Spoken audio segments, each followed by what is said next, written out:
Welcome to This Explainer. Today, we're unpacking a really fascinating Eastern philosophy that takes everyday family milestones, like marriages, and uses them to explore these deep cosmic laws. It's a framework often called the law of nature that views our family relationships not just as, basic biology, but as profound spiritual assignments. It suggests we aren't placed in our families randomly at all. Instead, we're bound together by strict energetic rules. By the time we wrap up this explainer, you might just look at your parents and siblings in a completely different light. So let's dive right into a specific, real-world dilemma the source material uses to introduce this whole concept of natural law. Just imagine this family scenario for a second. A younger sibling is ready to tie the knot, but the older sibling is still single. Should the younger sibling wait? Does it even matter? Now, in a lot of modern cultures, this is really just a question of scheduling, right? But in the philosophical framework we're exploring today, this specific event, who actually walks down the aisle first, is seen as a massive test of cosmic order. Which brings us to Section 1, the meaning of marriage order. What's super fascinating here is the strict distinction this philosophy makes. It explicitly outlines that same-sex siblings absolutely must follow their birth order. So a younger brother shouldn't overtake an older brother, and a younger sister shouldn't overtake an older sister. But, and here's the catch, the moment gender differences are introduced, that restriction completely disappears. The birth order rule strictly applies only to siblings sharing the exact same gender. Now you might be wondering, well, what if they just go ahead and do it anyway? And yeah, you absolutely can break these rules, but doing so goes directly against this law of nature.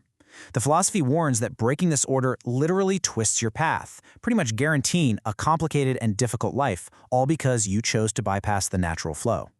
And this brilliantly illustrates why the rule even exists in the first place. You see, the older sibling isn't just told to go first for the sake of tradition. They have a fundamental cosmic purpose. They're meant to be the scout. They go out, experience the world, figure out the pros and cons of life, and build a network. The source specifically notes that if the younger sibling is struggling to find a match, the older sibling is supposed to step in, use their established network, and introduce them to someone, basically guiding them away from the pitfalls they already navigated themselves. The older sibling gets the privilege of going first, specifically so they can turn around and use that privilege to guide and protect the younger one. Let's move on to Section 2, Siblings, Karma, and Duties. So, it turns out siblings aren't just biological accidents. You are born together specifically because you hold a karmic debt to one another. You're essentially bound by a set percentage of duty that simply has to be resolved. The entire point of being siblings is to give and receive help in a very specific way to clear this cosmic tie. If you don't fulfill these duties, well, that debt just remains. And the really crucial point here is the strict chronological flow of this debt. The older sibling has to fulfill their duty first. Their repayment is to guide, assist, and pave the way. Only when the older sibling does this can the younger sibling actually absorb that help, grow efficiently, and succeed in society. Once the younger sibling succeeds because of that solid foundation, their form of repayment is deep respect and gratitude toward the older sibling, which, in turn, gives the older sibling a ton of strength. But, as the source insists, if the older sibling fails to provide that initial foundation, the younger sibling's repayment can literally never happen. The sequence is absolute. Now let's look at how this applies to cross-sex siblings, like a brother and a sister. When we look at this dynamic, the rules shift slightly into very specific roles. A brother has a strict karmic duty to protect his sister. However, the philosophy warns that he must never overstep into controlling interference. There is a massive, massive difference here between protecting someone and just doing all their work for them. If a brother steps beyond protection and just solves every single problem for his sister, she fails to learn independence. She becomes entirely dependent. And the philosophy dictates that this is 100% the brother's fault. By overstepping, he creates a dynamic where she has to lean on him forever, and he's forced to drag that burden for the rest of his life. This scales up perfectly into Section 3, the law of parents and children. Just like the siblings, parents actually hold the initial karmic debt. The hierarchy of nature dictates that parents must pay their debt first by raising the child correctly, guiding them, and fulfilling their absolute duty as caretakers. Only after the parent has successfully paid their initial debt can the child truly repay the parent through filial piety. It's a strict, top-down flow of energy that just cannot be reversed. Now, this is a seriously shocking claim from the source, but it shows just how absolute this natural law supposedly is. The philosophy states that if a parent hasn't done their part, if they've failed in their duty to raise the child properly, nature physically prevents the child from giving back. Even if the child genuinely wants to show filial piety to that parent, nature will intervene. The source literally says that nature will cause a car accident or strike the child with an illness specifically to block them from rewarding a parent who hasn't earned it.